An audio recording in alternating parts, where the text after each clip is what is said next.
तो आज मैं आपको एक अनोखी रहस्यमय कहानी सुनाऊंगा। अगर आप चैनल पर नए हैं तो अभी सब्सक्राइब कर ले तथा कहानी पूरा देखें। अंत में एक अनोखा रहस्य छुपा है। धन्यवाद। तो सुनिए। प्राचीन समय की बात है। क्षणपुर नामक एक नगर था। वहाँ के लोग समय को लेकर बहुत ही कठोर थे। उस नगर के राजा वेगदत्त का मानना था कि जीवन में सफलता का अर्थ है हर कार्य को तेजी से पूरा करना। उन्होंने मंदिर में एक बहुत बड़ी बालू घड़ी लगवाई थी और नियम बनाया था कि महादेव की पूजा केवल उतने ही समय में पूरी होनी चाहिए जितनी देर में उस घड़ी की रेत नीचे गिरती है। राजा अक्सर कहते, जो समय की गति के साथ नहीं चल सकता वो महादेव की कृपा का पात्र नहीं है। उसी नगर में धीरज नाम का एक कुम्हार रहता था। धीरज बहुत धीरे काम करता था। वह जब महादेव की मिट्टी की मूर्ति बनाता तो एक एक अंक को गढ़ने में हफ्तों लगा देता। लोग उसका मजाक उड़ाते, अरे धीरज, राजा की घड़ी की रेत तो गिर चुकी, तुम्हारी पूजा कब पूरी होगी? धीरज बस मुस्कुराकर कहता, शिव समय के स्वामी हैं, वे समय के गुलाम नहीं। मैं उन्हें घड़ी देखकर नहीं, हृदय की धड़कन गिनकर भजता हूँ। एक बार राजा वेगदत्त ने एक भव्य यज्ञ का आयोजन किया। शर्त ये थी कि यज्ञ के सभी मंत्र और आहुतियां ठीक सूर्योदय से सूर्यास्त के बीच पूरी होनी चाहिए। राजा ने हजारों पंडित बुलाए। सब कुछ बहुत तेज गति से हो रहा था। घड़ी की रेत तेजी से गिर रही थी। अचानक सूर्यास्त होने ही वाला था कि घड़ी की आखिरी रेत अटक गई। यज्ञ पूरा नहीं हुआ था।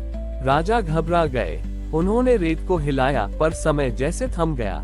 पूरा नगर स्तब्ध था। सूरज आधा डूब चुका था और वहीं ठहर गया था। न रात हो रही थी न दिन बीत रहा था।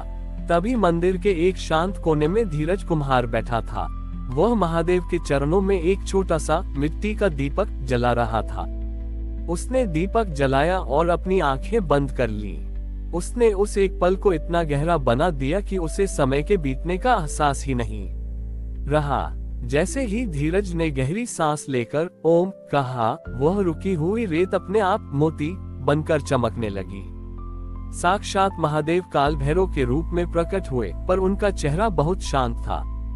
महादेव की वाणी गूंजी, वेगदत्त, तू समय को पकड़ने की कोशिश कर रहा था जबकि धीरज समय में जीने की कोशिश कर रहा था।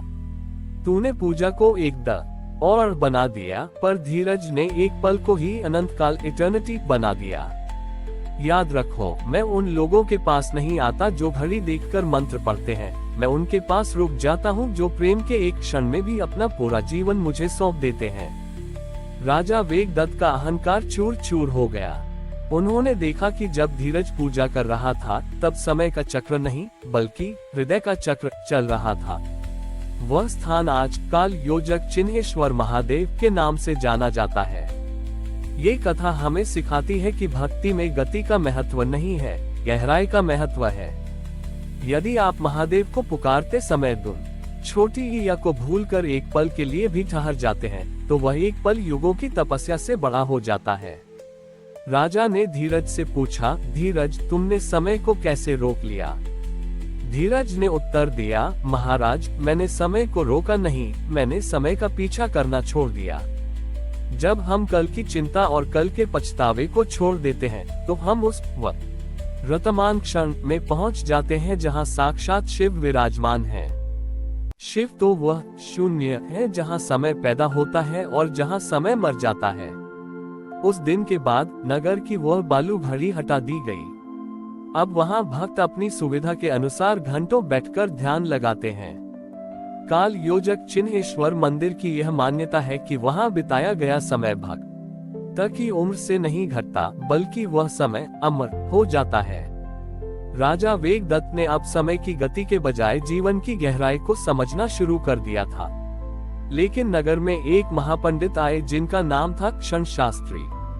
उन्हें ज्योतिष और काल गणना का इतना अहंकार था कि वे दावा करते थे कि वे मृत्यु के सटीक क्षण को भी टाल सकते हैं। क्षण शास्त्री ने धीरज कुम्हार को चुनौती दी, धीरज, तुमने एक दीपक जलाकर समय को भ्रमित कर दिया होगा, पर क्या तुम काल के प्रहार को रोक सकते हो? मैं अपनी गणना से सिद्ध करूंगा कि महादेव केवल उन्हीं की सुनते हैं जो शुभ मुहूर्त देखकर कार्य करते हैं। कल दोपहर जब सूर्य ठीक मस्तक पर होगा, मैं अपनी शक्ति से इस पूरे मंदिर को स्वर्ण में बदल दूंगा। यदि तुम सच्चे भक्त हो तो तुम उस क्षण को रोक कर दिखाओ। अगले दिन ठीक दोपहर के समय जब सूर्य की किरणें प्रचंड थी, क्षण शास्त्री ने मंत्र पढ़ना शुरू किया। लेकिन तभी नगर में एक महाविपत्ति आ गई। पास की नदी में अचानक भयंकर बाढ़ आ गई और पानी मंदिर की ओर बढ़ने लगा। लोग अपनी जान बचाने के लिए भागने लगे। क्षण शास्त्री अपना शुभ मुहूर्त बचाने के चक्कर में मंत्र पढ़ते रहे। उन्होंने डूबते हुए लोगों की ओर देखा तक नहीं। दूसरी ओर धीरज कुम्हार ने अपनी पूजा बीच में ही छोड़ दी। वह भागा और अपनी मिट्टी की उन बड़ी बड़ी नांदों मिट्टी के बड़े पात्रों को नदी के किनारे ले आया और उन्हें नाव की तरह इस्तेमाल करके बच्चों और वृद्धों को बचाने लगा। जब क्षण शास्त्री का स्वर्ण मुहूर्त आया, तब मंदिर सोने का तो नहीं बना, पर मंदिर के भीतर रखा पानी का जलस्तर बढ़ने लगा। क्षण शास्त्री डर के मारे शिवलिंग के ऊपर चढ़ गए। तभी धीरज अपनी मिट्टी की नाव लेकर वहां पहुंचा और क्षण शास्त्री को बाहर निकाला। सुरक्षित स्थान पर पहुंचने के बाद क्षण शास्त्री ने क्रोध में कहा, धीरज, तूने मेरी बरसों की साधना खराब कर दी। यदि मैं वह मंत्र पूरा कर लेता तो आज यह मंदिर अमर हो जाता। तभी साक्षात महादेव का शांत स्वर गूंजा, क्षण शास्त्री, तू समय को सजाना चाहता था, पर धीरज ने समय का सदुपयोग किया। जिस समय तू मुहूर्त की गणना कर रहा था, उस समय मेरे बच्चे डूब रहे थे। याद रख, परोपकार के लिए किया गया हर क्षण ही शुभ मुहूर्त होता है। जो कर्म दूसरों के आंसू पोंछ दे, वह समय अपने आप में स्वर्ण बन जाता है। महादेव ने धीरज की उन मिट्टी की नावों को छुआ और वे नावें अचानक पत्थर की चिरस्थायी शिलाएं बन गईं, जिन्होंने नदी के बहाव को सदा के लिए मोड़ दिया और नगर को सुरक्षित कर दिया। क्षण शास्त्री का अहंकार बह गया। उन्होंने अपनी पंचांग की गणना त्याग दी और सीखा कि समय को वश में करने का एकमात्र तरीका है वर्तमान में सेवा करना।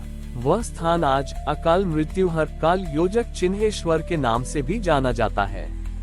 ये कथा हमें सिखाती है कि जीवन की सफलता इस बात में नहीं है कि हमने कितना समय जिया, बल्कि इस बात में है कि हमने कितने समय दूसरों के लिए जिया।